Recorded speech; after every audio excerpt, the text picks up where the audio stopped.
Hi friends, welcome back. We're going to do a segment today on mackerel fishing in Pinellas County. It's early September 2013. Went and caught some little tiny greenbacks this morning. They don't have to be big.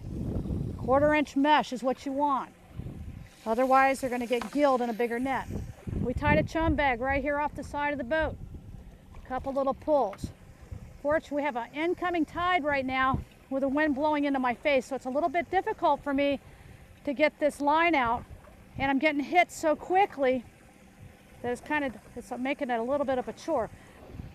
20-pound fluorocarbon leader. We've got a nice long shake, probably #1 hook here, nice and thin, so it doesn't scare the mackerel. And like I said, it's a little bit difficult. You don't want slack in your line for these critters, but they're hitting me pretty darn quick. There he is.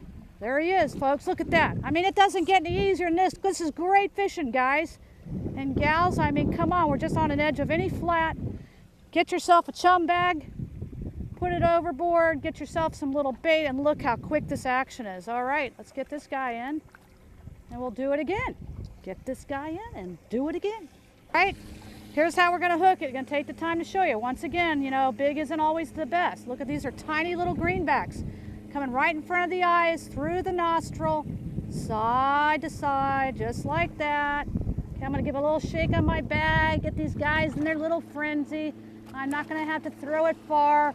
Get ready, put your line over, watch your line, get ready. No slack.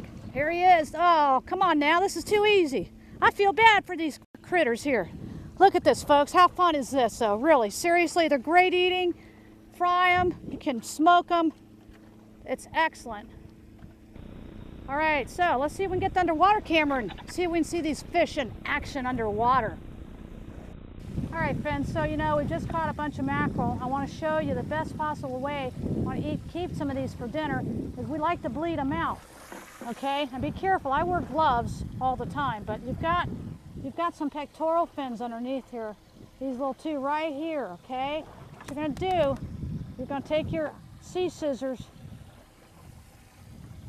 Buy these at any good bait shop or a pair of kitchen shears. Don't use a knife, you could cut yourself. You're going to come right underneath that on both, let's see, right around both of these fins underneath here. And you're going to cut that right there to be so graphic, but there's a big jugular, I call it a jugular vein, a big vein right there that I just cut. And then you're going to take him upside down, drop him in the bucket of salt water, and just let him bleed out in here. If it's not bleeding real good, you can always come back and make another cut just to make sure. Okay, see that blood coming out now? You can add a little more salt water in there. Hold them upside down just like this. And you can just, you know, if you're busy catching fish, just lay them in there. It'll draw it out. The salt draws it out. And after he's done, you can, I don't know if you can focus in, Emily, but there's still blood coming out. You can see it coming out of this area. Once that stops, then you're done. Put them on ice up front. The meal value of this fish is absolutely excellent if you take the time to bleed this fish out. They're still excellent, but this is just taking this little extra time to get that blood out of this fish. The meat is just so white and delicious. So take time, cut that vein out, bleed them in the salt water, real important, salt water, then get them on ice. And I'm going to tell you what, you're going to be happy you did because it's really good. I love them. Thanks. See you next time.